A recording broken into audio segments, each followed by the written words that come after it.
Hey Hustlers! Today, pag-uusapan natin kung paano magiging leader sa trabaho, sa community o kung saan mang grupong kinabibilangan mo. Masyadong malawak ang topic ng leadership and management. So, magpo-focus lang tayo ngayon sa tips para doon sa mga magsisimula pa lamang. First is you have to understand system. System is all around us. Sa bahay, sa trabaho, sa relationship, sa barkada, sa lahat. It's basically a group of parts na nakakaapekto sa isa't isa. For example, yung katawan natin. Separately, it's not that great. Pero together, it makes up who we are as a person, as individuals. Halimbawa, pag nauntog ako ng malakas, hihinto yung buong katawan ko kahit na technically yung ulo ko lang naman yung nasaktan. This is true in most system. Kapag na-disrupt yung isang part, maapektuhan yung buong grupo.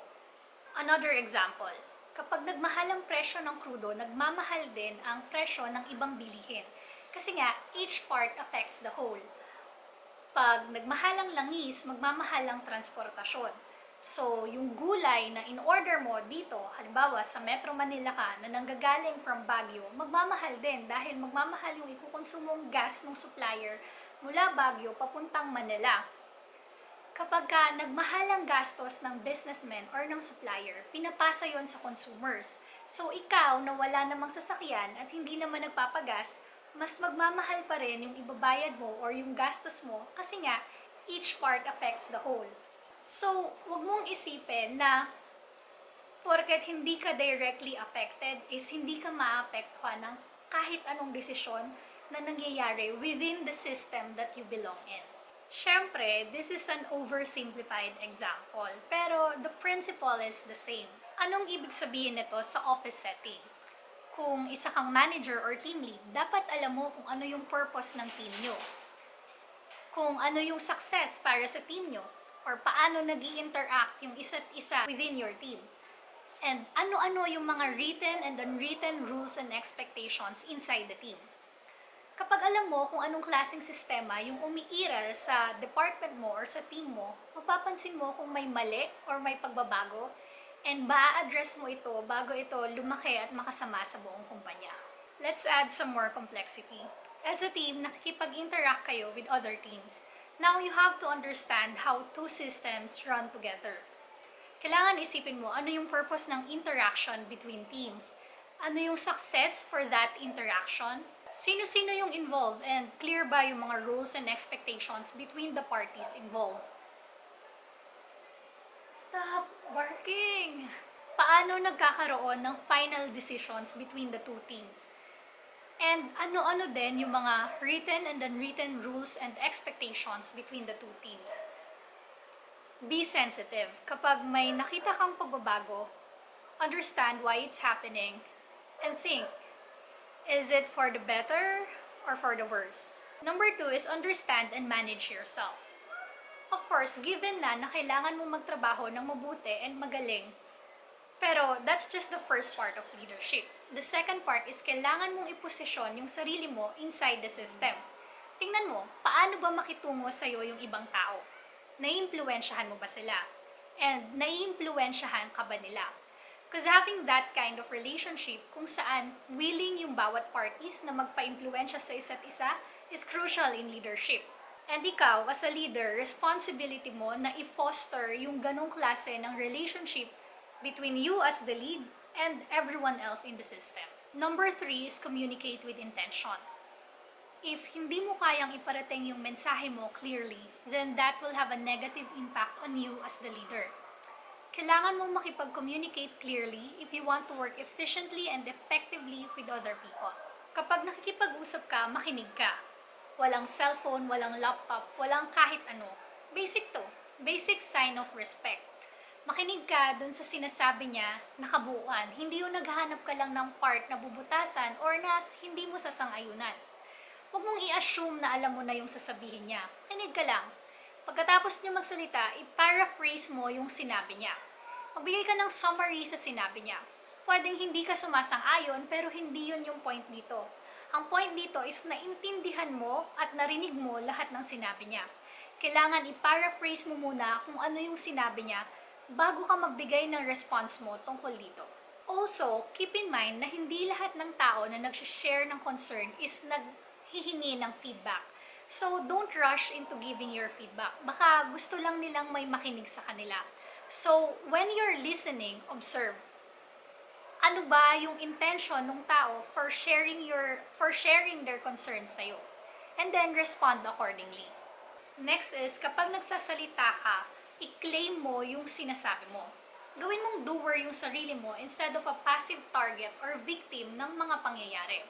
Huwag mong sabihin na, sorry, late ko natapos to, inutusan kasi ako ni ganyan na tapusin mo na yung billing report. Ang sabihin mo is, sorry, late ko natapos to, ginawa ko kasi yung billing report na inutos ni ganyan. As a leader, you have to speak as if you have a choice. Inutusan ka, pero choice mo na sundin yun. Take ownership of what you chose to do and say it like that. Huwag ka din gumamit ng blanket statements. For example, sabihin mo na, maraming hindi sang-ayon dun sa bagong rules. Marami ba talaga? O assumption mo lang yun? Kaya mo bang pangalanan kung sino-sino silang hindi sumasang-ayon? If hindi, sabihin mo na lang na ikaw talaga yung hindi sumasang-ayon. Sabihin mo na, hindi ako sang-ayon dun sa bagong rules dahil sa ... Claim your own opinions and speak up for yourself. Speak up your mind. As a leader, kailangan mo ring maging mindful sa ibang bagay bukod sa pananalita mo. Choice of words, body language, yung pananamit mo, timing, etc. Kailangan piliin mo yung mga bagay na mag-move forward ng message mo sa kanila. Hindi yung makaka-distract mula dun sa mensahe na gusto mong iparating. Kung galit ka, state your emotions, pero don't act it out. Instead of sabihin mo na, bakit late ka na naman? Sabihin mo na, nafu-frustrate ako kasi lagi kang late. Mas mahirap marinig yung mensahe kapag sumisigaw ka. And pwede ka lang i-label as mainitin ng ulo or unreasonable. Support others to succeed. As leaders, you get a lot of work done through and with others. Kahit gaano ka kagaling, hindi mo kayang gawin lahat ng bagay. Kaya nga, you are only as good as your team is. Kaya kailangan mo rin silang suportahan para gumaling sila and mag-succeed. Magagawa mo to in 4 steps. First is, kailangan alam mo yung dapat gawin. Paano mo silang tutulungan kung hindi mo rin alam kung ano yung dapat na ginagawa nila? Second is be respectful. Oo, alam mo nga yung gagawin nila, pero kung itrato mo naman sila, intindihin mo na bawat miyembro ng team mo may different struggles and kailangan i-acknowledge mo to para mas madali mo silang mag-guide. Number 3 is remove obstacles. May mga bagay na hindi nila kayang i-resolve dahil masyado nang ingrained sa system yung mga obstacles na yun. Kailangan tanggalin mo yun para sa kanila.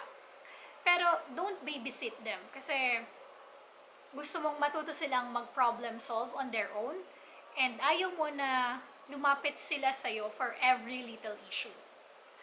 Number 4 is facilitate action. Balewala lahat ng pinag-uusapan natin kung walang action item na magagawa yung member nyo. Siyempre, execution is key in success. Pwede kayong mag-meeting, mag-one-on-one discussion, mag-planning, pero kung wala namang gagawin yung member mo, wala ring mangyayari. Kailangan may actual work na matapos at actual goals na ma-achieve.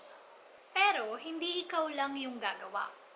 You facilitate things so that your team can take charge. Number 5 and last is think strategically.